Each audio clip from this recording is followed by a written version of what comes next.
Imagine walking past the White House, right? Like you're expecting the usual backdrop of, marching bands, pristine uniforms, and just that quiet historical decorum. Right, the standard tourist experience in D.C. Exactly. But instead, you hear this unmistakable roar of an MMA crowd. Oh, wow. Yeah, and you look over and see soldiers actively brawling on the president's front lawn. It's just a profoundly jarring visual. I mean, you look past the gates to the Ellipse, right there in the shadow of the Washington Monument, and there is a full-scale, visceral combat sports event unfolding where you'd normally see, like, tourists taking quiet photos. It really is wild. I mean, you are taking the ultimate American symbol of refined institutional political power. The White House. Exactly, the White House. And you're using it as the literal backdrop for the most ancient, primal display of physical struggle. It completely shatters our conditioning of how we expect a public military demonstration to look and feel and sound. And that deliberate shattering of expectations, well, that is our mission for you today. Welcome to the Deep Dive. Glad to be here. Today, we are unpacking one highly concentrated, really specific source. It's a recap of a live event that took place on June 14th, 2026. Right, which was officially billed as the UFC Freedom 250 Army Birthday Combatives Demonstration. Okay, let's unpack this.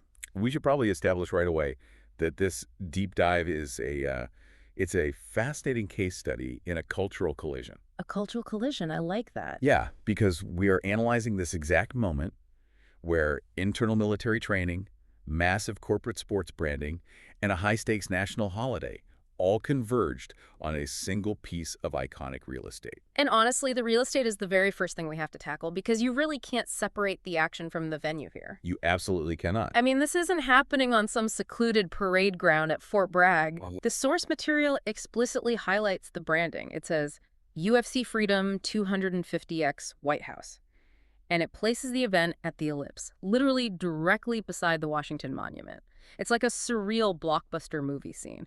You're taking the iconic, aggressive structure of a UFC event and just dropping it onto the most recognizable historic political lawn in America. It's a massive shift in context. So why put a combatives demonstration right at the White House and Washington Monument instead of a standard military base? Does the location change the message? Well, what's fascinating here is that the location fundamentally changes the entire classification of the event. How so? Think about it.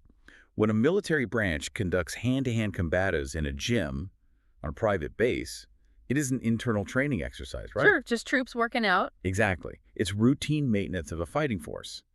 But the moment you move that exact same activity to the Ellipse, I mean, the president's literal front yard, it ceases to be mere training. It becomes a show. It becomes an aggressive, undeniable public broadcast. So you're saying the location basically turns it into a modern military parade. Yes, exactly. But, historically, a military parade meant rolling armored columns down a boulevard or, like, flying tight formations of jets overhead. It was this massive display of industrial might and technological supremacy. And this is just two humans in an octagon. And that is a very calculated shift in messaging. Really? Oh, absolutely. I mean, think about how the public consumes media and entertainment today.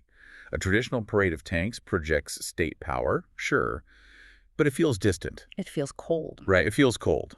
By partnering with the UFC and utilizing the commercial language of combat sports, the military is intentionally shifting the focus from the machinery to the human element. Ah. They are tapping into a pre-existing massive audience that already understands and respects the visceral reality of MMA. They are essentially speaking the modern commercial language of violence and entertainment to appeal to a demographic that might be entirely blind to traditional flag-waving patriotism. Precisely. Like, if you just advertise a military readiness demonstration, maybe a few tourists and families of service members show up. But if you advertise UFC Freedom 250 at the White House, you suddenly have the eyes of millions of young people who follow combat sports. It is a brilliant acknowledgement of the current attention economy. You pair the highest level of national symbolism, the White House and the Washington Monument, with the highest tier of combat entertainment branding. It's sensory overload. It is. It creates a sensory overload that guarantees absolute, undivided public attention. But capturing attention is only the first step, right? Because Yeah. once you have millions of eyes on the ellipse, what you actually choose to show them is where the actual message lies. Which brings us to the combat itself. Right, it takes us directly to the mat. The source emphasizes that this demonstration was a showcase of hand-to-hand combat skills and physical readiness. It featured a full match of soldiers literally engaging with opponents. This wasn't some rehearsed martial arts routine or, shadow boxing. No, they were actively grappling and exchanging strikes. It is the absolute distillation of human conflict. Combatives, in a military context, incorporates wrestling, grappling, and striking, much like civilian mixed martial arts. Right. However, its origin and its application are entirely rooted in battlefield survival. Meaning what exactly? Well, it is the doctrine of neutralizing a threat when your weapon malfunctions, when you are out of ammunition, or when you are ambushed in close quarters. Okay, I understand the historical root of that, definitely. But let me push back on the modern relevance for a second. Sure. The source anchors this event in June of 2026. We are living in an era of drone swarms, artificial intelligence, cyber warfare, and over-the-horizon missile strikes. High-tech battlefield. Exactly. In a high-tech battlefield, why on earth is bare-bones, hand-to-hand combat still being pushed as the ultimate public showcase of military physical readiness? A fair question. Right. Why not put a cyber operator on stage to show off their coding speed or showcase a drone pilot's reflexes?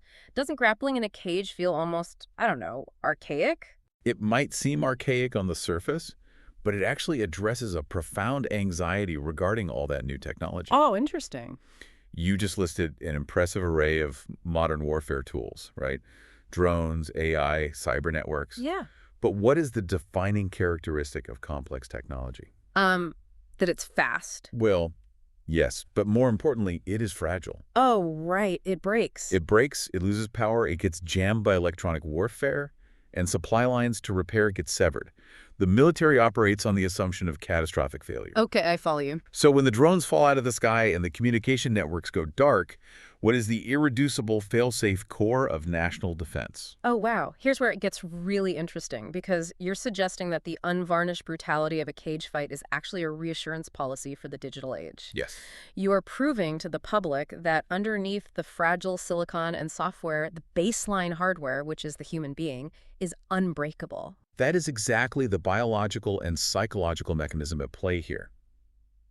Let's look at the physiology of what happens during a hand-to-hand combatives match. Let's do it. The moment you are grabbed, your heart rate spikes to 160, maybe 180 beats per minute. Just instantly. Instantly. Your body dumps massive amounts of adrenaline into your bloodstream. Your fine motor skills begin to degrade. Your body is screaming for oxygen, and you are experiencing the primal panic of a physical threat. Which is the exact same physiological stress response a soldier would experience if, say, their convoy is hit by an IED, or if their forward operating base is overrun in the middle of the night. Exactly. And if a soldier can demonstrate the ability to control their breathing, think tactically, and execute complex grappling maneuvers while under that overwhelming physiological duress on a mat. They're proving a point. Right. They are proving they can function under the chaotic stress of a battlefield malfunction.